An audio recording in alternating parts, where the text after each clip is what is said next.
અમૂલની ચૂંટણીમાં ભાજપના કાર્યકરો દ્વારા ચૂંટણીમાં ઉમેદવારી નોંધાવી હોવા છતાં પ્રેસ નોટમાં કોંગ્રેસની યાદીમાં નામ આવતા રાજકારણ ગરમાયું હતું. પ્રેસ નોટમાં કોંગ્રેસની યાદીમાં ભાજપના ઉમેદવારોના નામ બતાવવામાં આવ્યા છે. ટિકિટની માંગણીને લઈને રાજકારણ ગરમાયું છે. વીરપુરના રાઘુસિંહ પરમાર દ્વારા ભાજપમાંથી ઉમેદવારી કરી હોવા છતાં કોંગ્રેસની યાદીમાં નામ આવ્યું હતું. જ્યારે બાલાસિનોરના ચૌહાણ ઉદેશી ભાજપમાંથી ઉમેદવારી કરી હોવા છતાં પણ કોંગ્રેસની યાદીમાં નામ બહાર આવ્યું હતું. આજરોજ કોંગ્રેસની યાદીમાં નામ જાહેર થતાં ભાજપમાંથી કોંગ્રેસમાં ગયા હોવાની વાતો વહેતી થઈ હતી.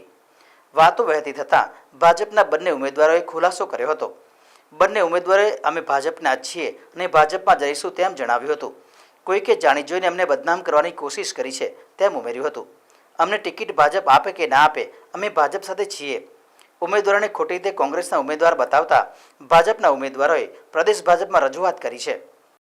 હાલ અમૂલ ડેરી આણંદ ડિરેક્ટરના ઇલેક્શન ચાલુ છે. 20 તારીખથી 28 તારીખ સુધી ઉમેદવારોનો ફોર્મ ભરવાનો છે. હું ભાજપ પ્રેરિત પેનલમાંથી ઉમેદવાર છું. મેં મારો બાયોડેટા સમગ્ર ગુજરાત અને ઇવન છેક શાહ સાહેબ સુધી પણ પહોંચાડ્યો છે. હું હાલ ભાજપમાં જ છું અને ભાજપમાંથી જ ચૂંટણી લડવા ઈચ્છું છું. પરંતુ કોઈક સમાચાર પત્રમાં મારું નામ કોંગ્રેસની પેનલમાંથી મૂકવામાં આવ્યું છે. એ તદ્દન ખોટું અને વાહિયાત છે. એના સાથે હું બિલકુલ સંમત નથી અને આની સામે હું ઉપલી કક્ષાએ રજૂઆતો પણ કરવાનો છું. અને આ બાબતે હું મારો રજૂ આપું છું કે હું ભાજપમાં જ રહેવાનો છું અને ભાજપ જે કંઈ ઉમેદવાર આવશે એ ઉમેદવારને હું જીતાડવાનો છું. અને બાલાસિનોરમાં કોંગ્રેસનો તો ઉમેદવાર છે જ નહીં હાલ પૂરતો. એટલે આ વાત બિલકુલ તદ્દન વાહિયાત છે. અમૂલ ડેરીની ચૂંટણીને લઈને આપણે ભાજપમાંથી ઉમેદવારી કરી છે, છતાં પણ કોંગ્રેસમાંથી લોકોએ નામ બહાર પાડ્યું છે.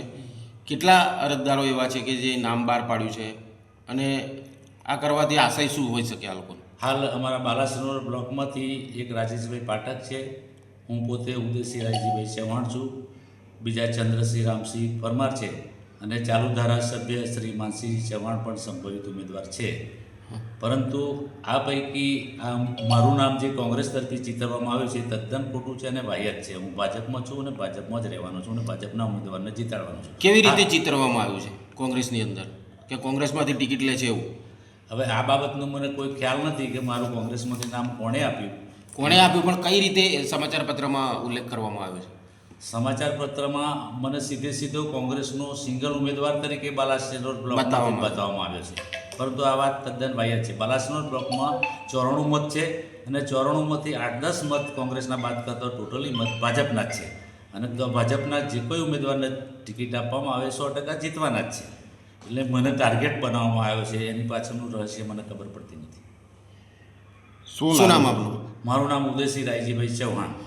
કેટલી જગ્યાએ આપણે આ નામ ચગાવવાને લઈને રજૂઆત કરવામાં આવી છે કોઈ જગ્યાએ પ્રદેશમાં કે? આ બાબતે દરેક જગ્યાએ પ્રદેશમાં અને છેક અમિત શાહ સાહેબ સુધી પણ આની રજૂઆત અમે મોકલવાના છે. પ્રેસ નોટ હું પરમાર રાઘુસિંહ મસૂરસિંહ વીરપુરનો વતની છું. અમૂલ ડેરીની નિયામક મંડળની ચૂંટણીમાં મેં ઉમેદવારી કરી છે. આજ રોજ તારીખ 20ના રોજ એક ન્યૂઝપેપરમાં કોંગ્રેસની યાદીમાં મારું નામ જે સિલેક્ટ થયું છે એવો અપપ્રચાર થયેલ છે, જે તદ્દન વાહિયાત વાત છે. હું ખરેખર ભારતીય જનતા પાર્ટીમાં 22ની વિધાનસભામાં હું દશરથસિંહ બારિયાની હાજરીમાં હું પ્રવેશ કર્યો હતો અને મેં ભાજપમાં જ કામ કર્યું છે. વીરપુર તાલુકામાં આઝાદી પછી પહેલીવાર વીરપુર તાલુકાને ભાજપમાં જે લીડ મળી હોય એ ખરેખર અમારી મહેનતને આભારી છે.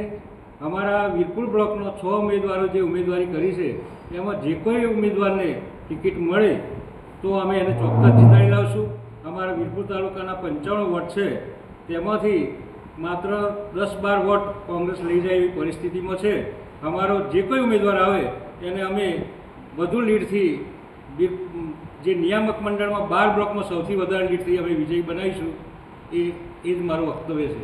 કોંગ્રેસમાં કઈ રીતે બતાવવામાં આવે છે? શું ઉલ્લેખ કરવામાં આવ્યો છે તમને? તમે ભાજપના છો. કોંગ્રેસની જે સંભવિત યાદી છે એમાં જે મારું નામ બતાવવામાં આવ્યું છે ખરેખર વાહિયાત છે. હું ભાજપનો જ વરેલો માણસ છું. મેં ક્યારેય ભાજપ સિવાય કામ કર્યું નથી અને વફાદારીથી કામ કર્યું છે.